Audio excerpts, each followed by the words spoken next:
Je crois que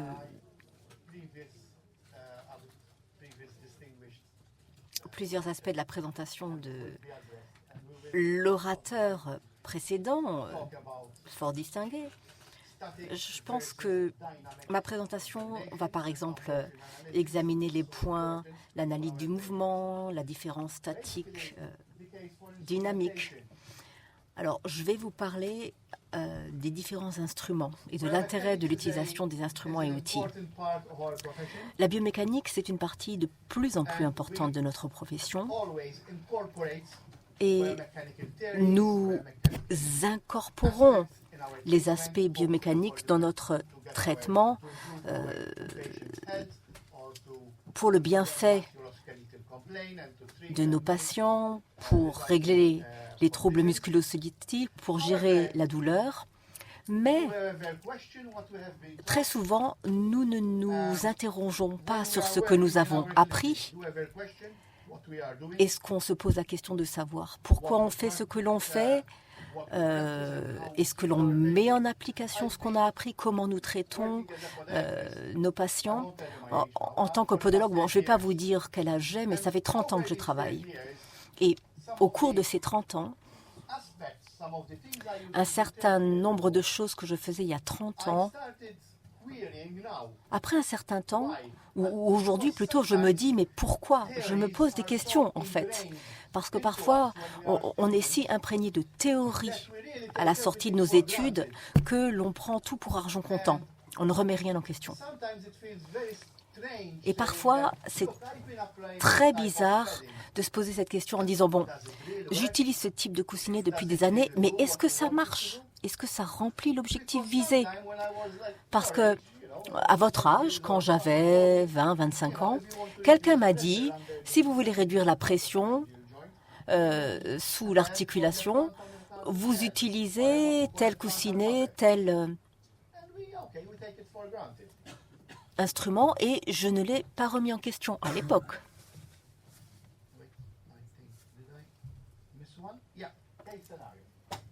Alors, étude de cas.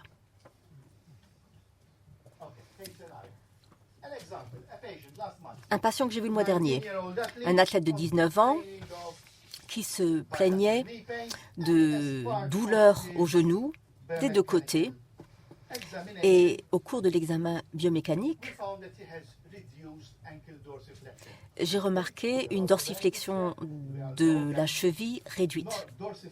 Alors on sait que la dorsiflexion de la cheville, on en a besoin pour une marche non pathologique. Par conséquent, nous avons supposé que cet athlète ne pratique pas suffisamment la dorsiflexion lors de ses exercices. Alors, je vais vous montrer l'animation. Voilà notre patient. Le modeling, la capture de mouvement. Si l'on se base sur les théories, une marche normale, c'est 10 degrés de dorsiflexion. En biomécanique podologique, d'après les théories de Roots et d'autres théoriciens de biomécanique, moins de 10 degrés, c'est un syndrome équin ou une dorsiflexion limitée de la cheville. Je pense que c'est basique première année de formation. Donc, en marchant, voilà un graphique du mouvement de dorsiflexion de la cheville lors d'un cycle de marche. Donc le pied commence en situation neutre ou une petite dorsiflexion, puis on a une flexion plantaire rapide, puis au fur et à mesure qu'on avance, il y a une dorsiflexion fermée, le pied est à pied. Ce n'est pas le pied qui est en dorsiflexion, mais c'est le corps qui se projette de l'avant. Ensuite, on a une dorsiflexion maximale. Ensuite, tout se transfère vers la plante au moment où on pousse son corps vers l'avant. Et ensuite, lorsque nous nous stabilisons, nouvelle dorsiflexion pour nous permettre de nous rétablir. Et c'est le cycle normal de la dorsiflexion dans une marche. Dans le micro. Il faut demander à l'orateur de parler dans son micro.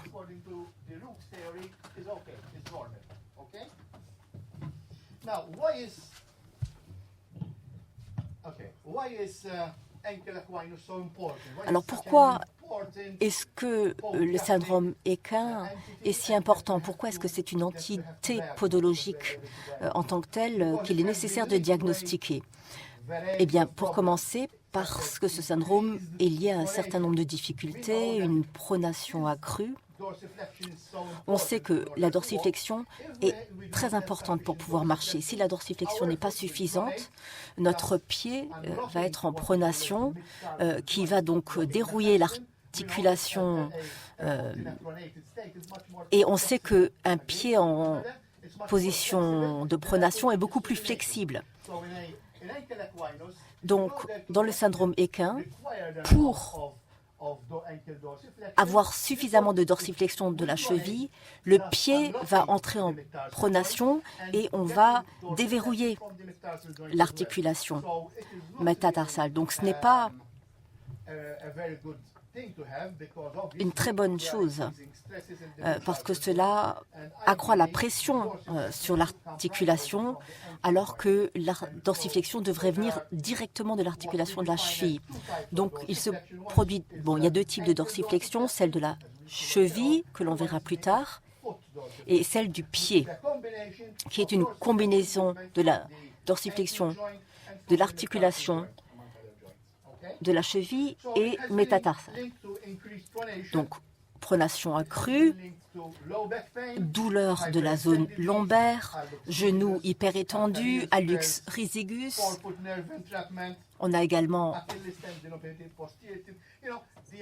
des tendinopathies du tendon d'Achille. Il y a de très nombreuses pathologies qui sont associées dans la littérature spécialisée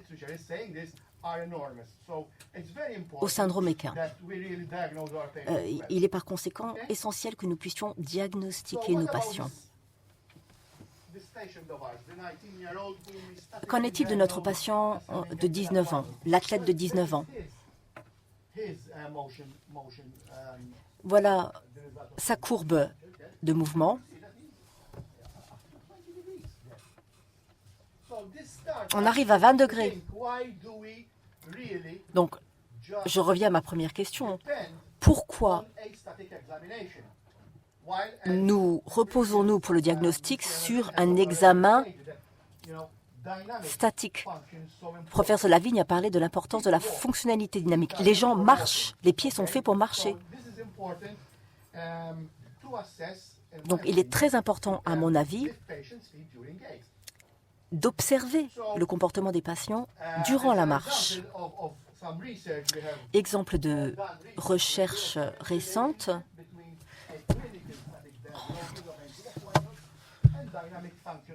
Nous avons étudié la relation entre un diagnostic statique et un diagnostic dynamique. Évaluation clinique traditionnelle utilisée avec un goniomètre. Et on pense que lorsqu'on diagnostique quelqu'un d'un syndrome équin, de façon statique, on pense qu'il y a une réduction de la dorsiflexion de la cheville.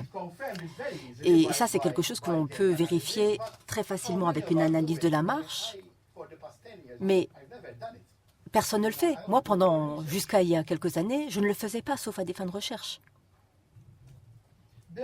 Et par conséquent, est-ce que l'évaluation clinique de la dorsiflexion de la cheville est en corrélation avec la fonctionnalité dynamique? C'est-à-dire, si l'on dit qu'un patient est diagnostiqué de façon statique avec un syndrome équin, est-ce qu'il y a un effet sur l'angle de sa démarche? Et de façon assez surprenante, la validité de cet examen statique n'a, pendant des années, jamais été remis en question. Donc l'objectif de mon étude était de déterminer si un diagnostic clinique d'un syndrome équin était corrélé avec un impact sur la marche. Nous avons une cohorte de 20 patients pour lesquels a été posé un diagnostic de dorsiflexion limitée. Les critères d'exclusion étaient par exemple des désordres, troubles d'ordre musculo-squeletto, neuropathie, maladie systémique et un passé de chirurgie orthopédique. la méthode de l'étude, nous avons divisé nos participants en deux groupes.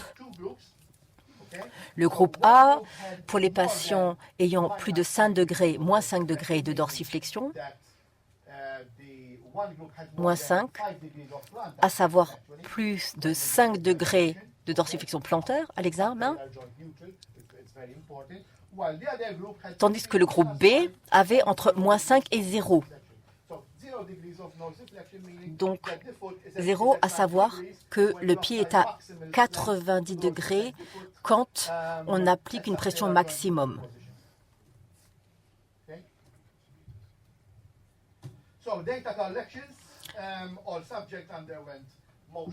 Pour recueillir des données, nous avons fait subir à tous les patients un examen optoélectronique en utilisant une caméra Vicon. On leur a demandé de marcher 7 mètres. Nous avons procédé aux examens à 5 reprises pour arriver à une moyenne pour chaque patient.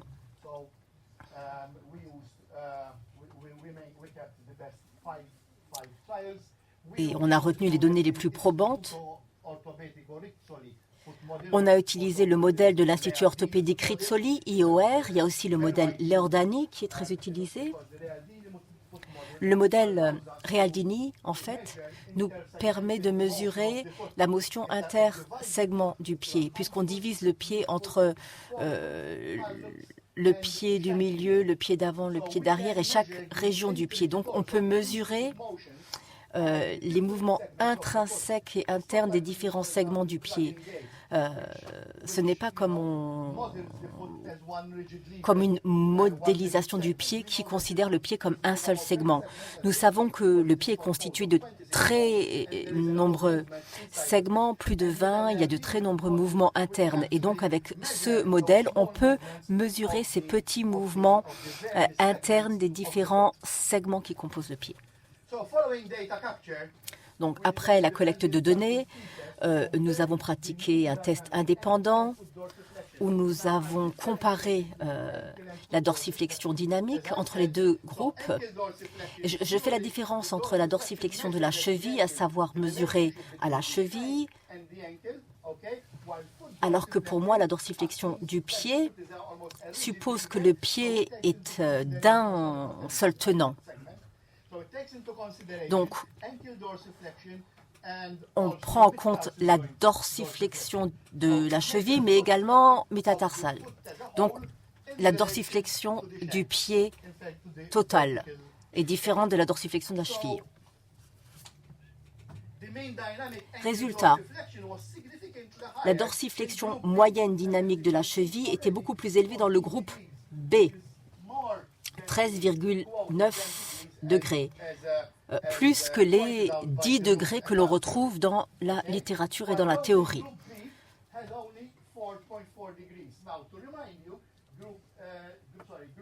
Alors que ceux du groupe A, donc le groupe A qui au départ avait plus de moins 5 degrés de dorsiflexion.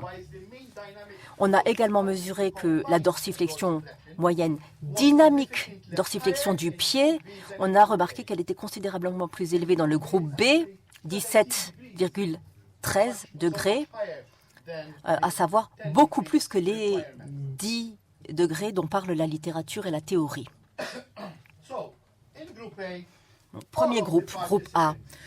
Tous les participants avaient une dorsiflexion moyenne dynamique de la cheville inférieure à 10 degrés, tandis que dans le groupe B, 60% des participants avaient une dorsiflexion moyenne dynamique de la cheville entre 10,5 et 20 degrés. C'est une fourchette très large, c'est-à-dire que seuls 40% de ce groupe avaient une dorsiflexion réduite de la cheville. Replacez cela en contexte clinique. Si vous aviez 10 patients diagnostiqués avec un syndrome équin, en fait, seuls 4 d'entre eux souffrent vraiment statiquement d'un syndrome équin. Donc, quel est l'intérêt de faire un examen statique quand 60% des patients passent à travers les mailles de l'examen statique? En ce qui concerne la dorsiflexion du pied, pour le groupe A, 60% des patients avaient une dorsiflexion du pied moyenne de moins de 10 degrés et demi. Et dans le groupe B, 60% des participants avaient une dorsiflexion du pied moyenne comprise entre 10,5 et 20 degrés. Sur ce graphe, vous verrez que la dorsiflexion du pied est toujours plus importante que la dorsiflexion de la cheville à cause du mouvement transmis par l'articulation métatarsale. Et on sait que pour certains patients, ce mouvement, si on regarde ce patient-là, on voit la grande différence qu'il y a entre dorsiflexion du pied et de la cheville. Ça, c'est quelque chose qui s'applique, par exemple, à tous ces patients qui ont une hypermobilité de l'articulation métatarsale, où les forces en présence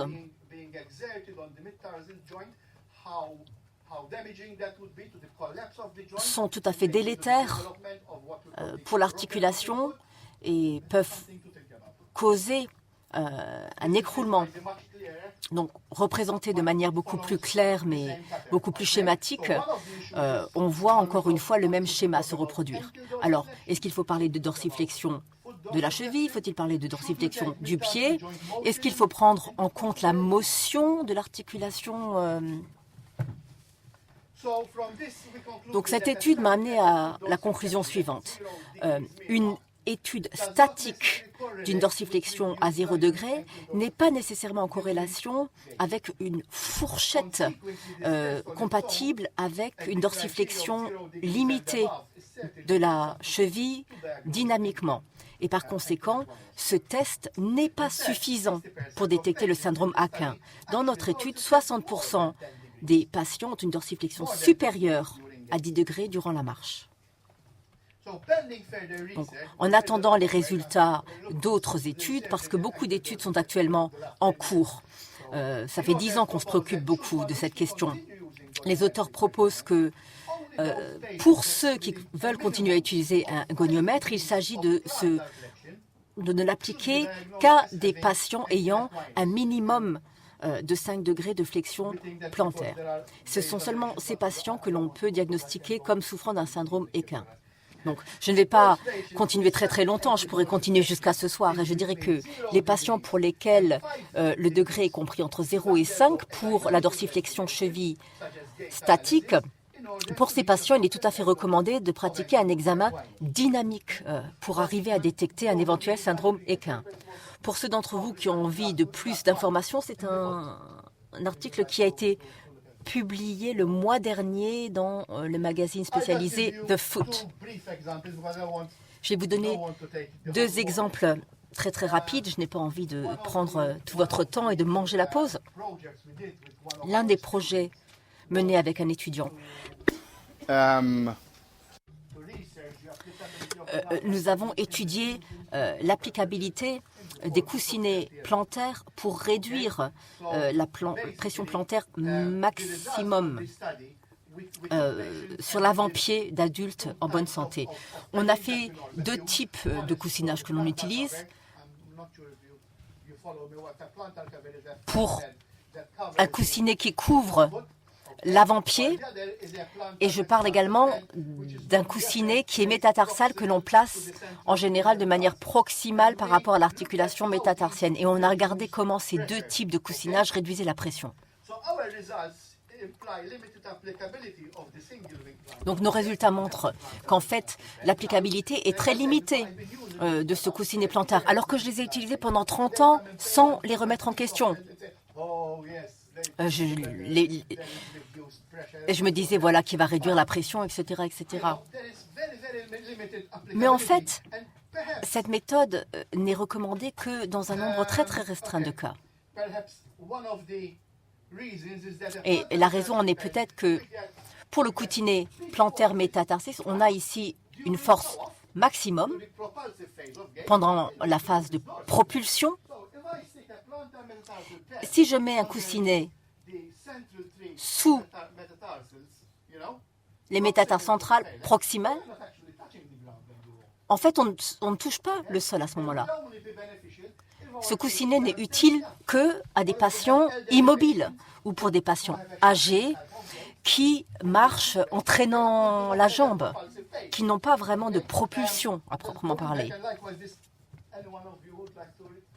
Encore une fois, voilà l'article, pour ceux d'entre vous que cela intéressera. Ça, c'est un article qui a été publié il y a 3 ou 4 mois dans le journal de l'Association américaine de podologie. Et dernier exemple rapide, combien d'entre vous voient des patients qui portent des talons hauts, des talons aiguilles? Beaucoup de patients aujourd'hui portent des talons hauts, refusent de les enlever. Donc, qu'est-ce qu'on fait? On met un coussinet. On met un coussinet, on se dit que tout ira bien. Mais nous avons utilisé un système de mesure par scanner. Nous avons demandé à 20 femmes qui portaient quotidiennement des talons hauts. On leur a fait porter la même chaussure dans différentes pointures et on a utilisé 2 types de coussinets. Un coussinet thermoformé. Et ça, c'est quelque chose qu'on utilise très souvent pour réduire la pression, n'est-ce pas? Eh bien, nos résultats montrent que si on utilise du feutre, la pression augmente au contraire quand on porte des talons aiguilles. Donc, moi, ce que je veux faire, c'est aider mes patients. Mais bon, cette patiente refuse de mettre autre chose que des talons aiguilles. Elle a mal aux pieds. Donc, j'essaie de mettre en place quelque chose qui va réduire la pression. Et ce que je fais, c'est d'augmenter la pression. Et nous travaillons aujourd'hui avec un nouveau matériau tout à fait prometteur. Une mousse oxytique.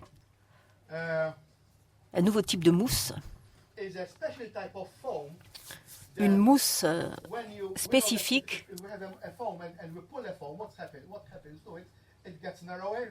Qu'est-ce qui se passe quand on étire la mousse? Elle devient plus étroite. Et quand on utilise une matière oxytique, on a le ratio de Poisson, c'est-à-dire le rapport vertical-horizontal. On a une inversion du résultat, à savoir que pour cette mousse spécifique, quand je l'étire, elle ne réduit pas, elle ne s'étrécit pas, mais au contraire, elle s'épaissit. Donc on utilise ce type de mousse parce qu'on espère que ce type de mousse, lorsqu'il y aura une pression, ne va pas s'amincir, mais au contraire, s'épaissir. Les premiers résultats sont très prometteurs pour cette population de femmes porteuses de hauts talons. On a réussi avec ce matériau à réduire la pression, alors qu'avec du feutre classique, on voyait une augmentation de la pression. Alors, combien de fois réfléchissez, combien de fois recommandons-nous à nos patients d'utiliser des coussinets de feutre pour réduire la pression? Très souvent. Mais comment est-ce qu'on sait que ça marche, que ça fonctionne?